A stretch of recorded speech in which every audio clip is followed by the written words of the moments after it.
नमस्कार दोस्तों, बिंदास बातों में एक बार आप सबका फिर से स्वागत है। आज की चर्चा, पहले एपिसोड में मैंने बोला कि मैं कोशिश कर रही हूँ धीरे धीरे कुछ डिसऑर्डर्स को कवर करने की, जस्ट टू क्रिएट अवेयरनेस। तो पिछले एपिसोड से पहले वाले एपिसोड में मैंने OCD को कवर किया था। इस एपिसोड में तो इस डिसऑर्डर का नाम है डिसलेक्सिया। आज से पहले देखा जाए तो मुझे भी इसकी जानकारी बहुत अच्छे से नहीं थी, पर चूंकि अब ये वीडियो बना रही हूँ तो मुझे इसके बारे में कुछ जानकारी हासिल करनी पड़ी, और जितना जानती गई उतना ही आश्चर्य और मज़ा भी आया इसके बारे में जान के। तो सबसे पहले ये जानने की कोशिश करते हैं कि डिसलेक्सिया है क्या। जैसा कि शब्द है, दो शब्द ग्रीक शब्दों से बना है, एक है dis and the other part is lexia. So dis का मतलब है डिफिकल्टी और लेक्सिया का मतलब है लैंग्वेज इन ग्रीक।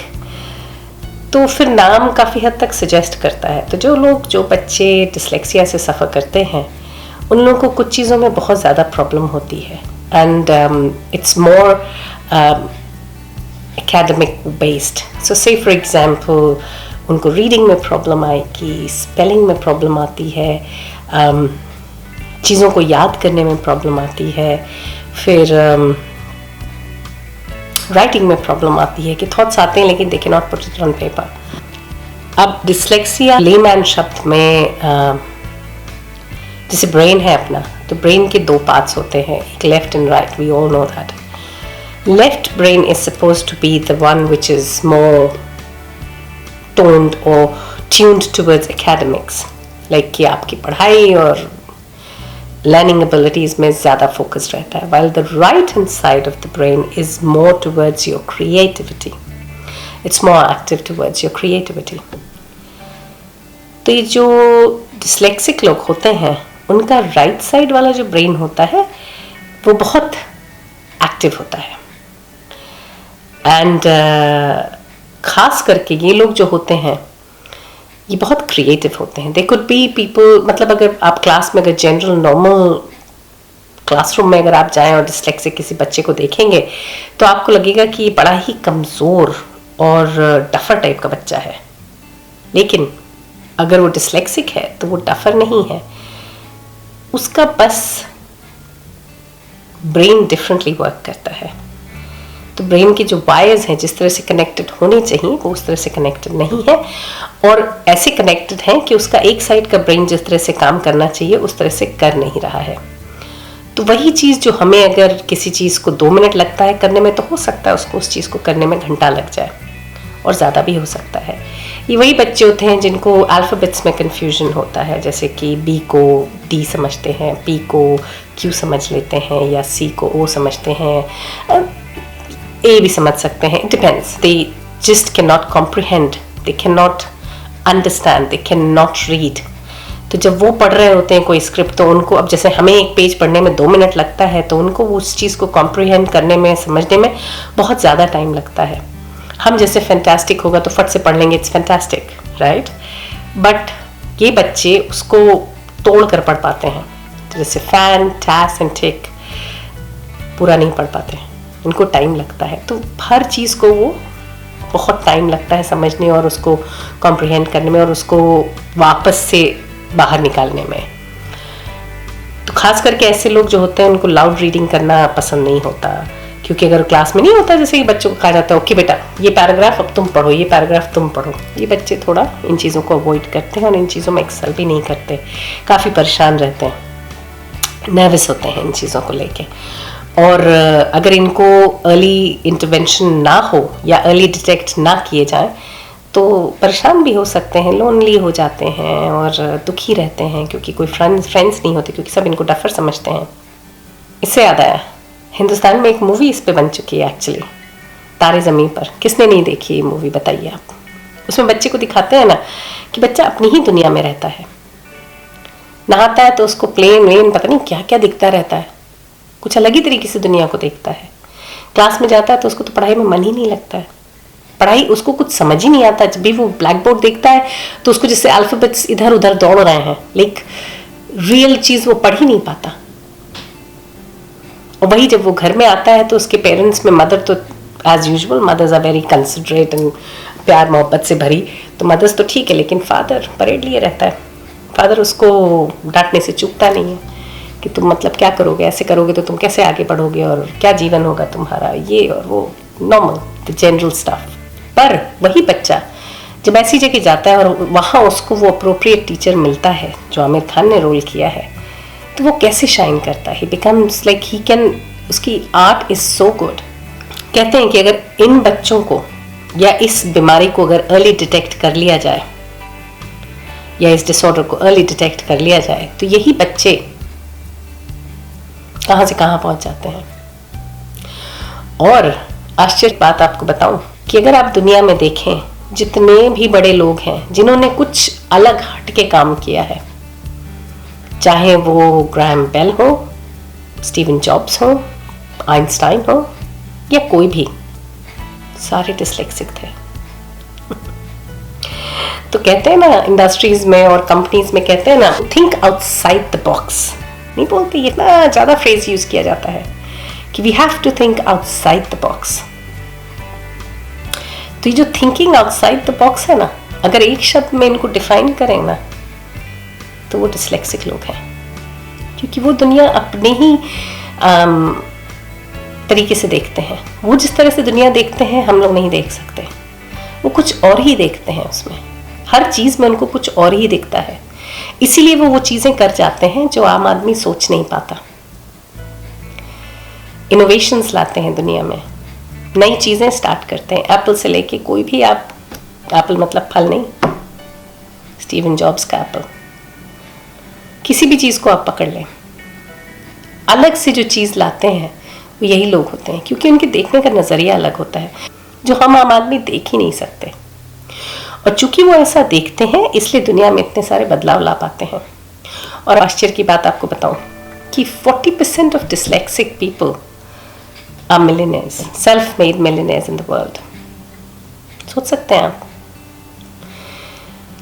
और दुख की बात यह है कि कोई भी इस बीमारी का जो परसेप्शन है वो बीमारी ही है, और इसको लोग आज भी डिसएडवांटेज की तरह लेते हैं। लोगों को लगता है अगर हम सामने से ये चीज़ बोलें कि चलिए भैया आपका बच्चा डिस्लेक्सिक है, तो लोगों को ये लगेगा कि हे भगवान क्या हो गया, लाइक आई एम डिसएडवांटेज या मेरा बच्चा इज डिसएडवांटेज्ड।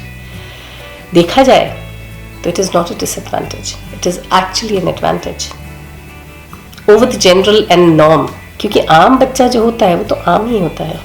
जो डिस्लेक्सिक बच्चे होते हैं वो खास होते हैं। आम नज़रिए से देखें तो डिस्लेक्सिक लोगों को लोग डफर तो कहते ही हैं, उसके अलावा उनको कई बार लेज़ी भी कहा जाता है, क्योंकि होता क्या है ना कि जब आप एक ही चीज़ को बार बार किसी को समझा रहे हो और उसको समझ में नहीं आ रहा, तो आदमी को लगता है ये तो बेवकूफ़ तो है ही, पर इसको मेहनत भी नहीं करनी, अल्लाह लेज़ी भी है। ये बच्चे हमेशा स्कूल्स में थोड़ा पीछे रहते हैं।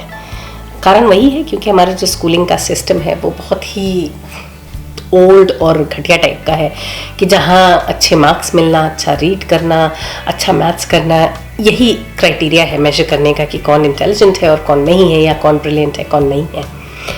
और समहाउ उस फ्रेमवर्क में डिस्लेक्सिक बच्चे सेट नहीं होते हैं, तो फिर वो डफर हो जाते हैं ना।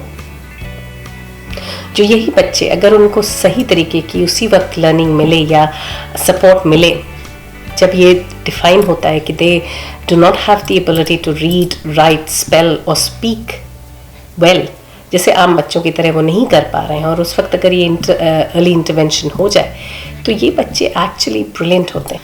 इन बच्चों को घर में रिकग्नाइज करना, थोड़ा तो देखिए आप स्कूलों से भी कोऑर्डिनेट कर सकते हैं। अगर आपका बच्चा जेन्युइनली डफर दिखता है, कितना भी पढ़ाने की कोशिश करो उसको समझ ही नहीं आ रहा है कोई चीज़, या अगर वो रीड करने की कोशिश करता है लेकिन सब उल्टा सीधा पढ़ता रहता है, मुझे कभी भी लगता है मैं बचपन में डिस्लेक्सिक रही होंगी क्या पता, लेकिन अभी तो नहीं हूँ, तो नहीं रही होंगी, फिर तो मैं तो जेन्युइनली डफर ही रही होंगी। क्योंकि मैंने ऐसा सुना है कि जब मैं, जैसे स्कूल में नहीं अपने होता है कि भाई स्पेलिंग का टेस्ट होता है, डिक्टेशन जैसे बोलते हैं, तो टीचर डिक्टेट करती है वर्ड और हम लोग को लिखना पड़ता है, राइट, स्पेलिंग।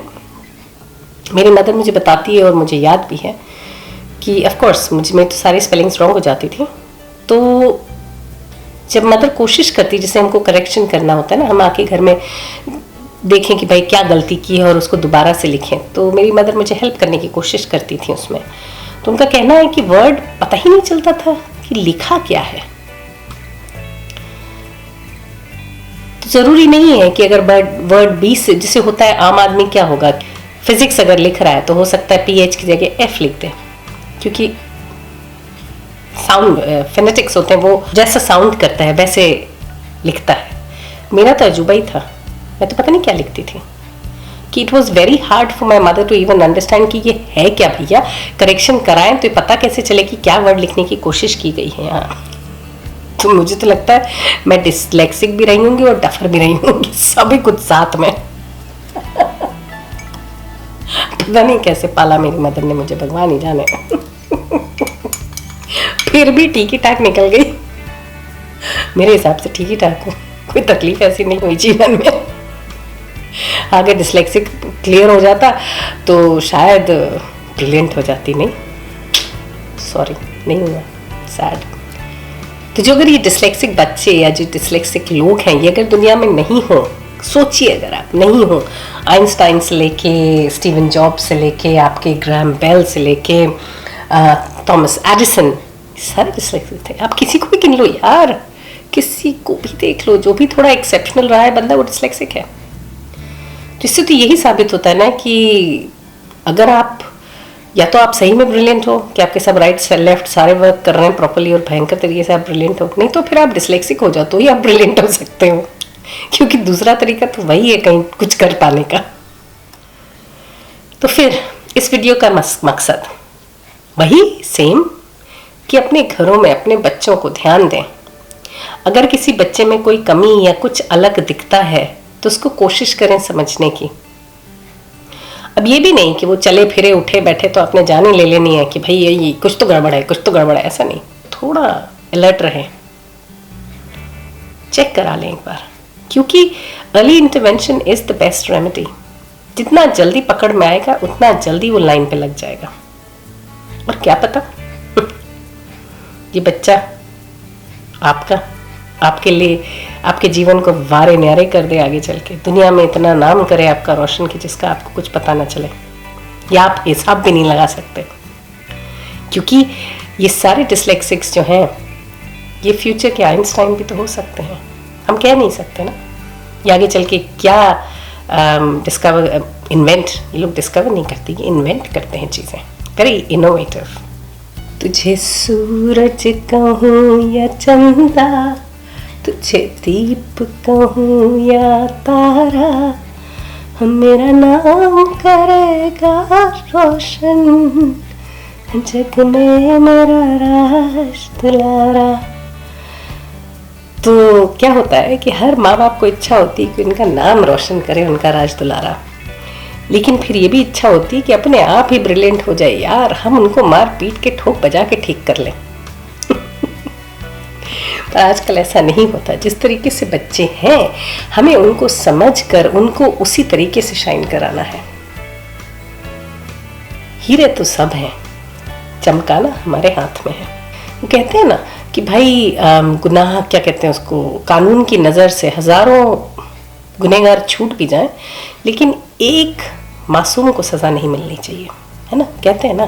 तो उसी तरह से, लेकिन ये जो एक बच्चा है, अगर वो इस दौर या किसी डिसऑर्डर से गुजर रहा है, तो इस वीडियो का मकसद यही है कि उस बच्चे को हम पहचान पाएँ सही टाइम पर, और उसको वो सही स्कूलिंग, सही गाइडेंस, सही सपोर्ट दे पाए कि जिससे वो नाम रोशन कर पाए, आपका भी और अपना भी। करें कि जब मेरा कोई वीडियो अगर आप लोगों को पसंद आता है तो वो शेयर करने की कोशिश करें उस वीडियो को अपने संगी साथियों से, और आगे भी शेयर बढ़ाने की, आगे पहुंचाने की कोशिश करें। हो सकता है किसी को फ़ायदा हो जाए।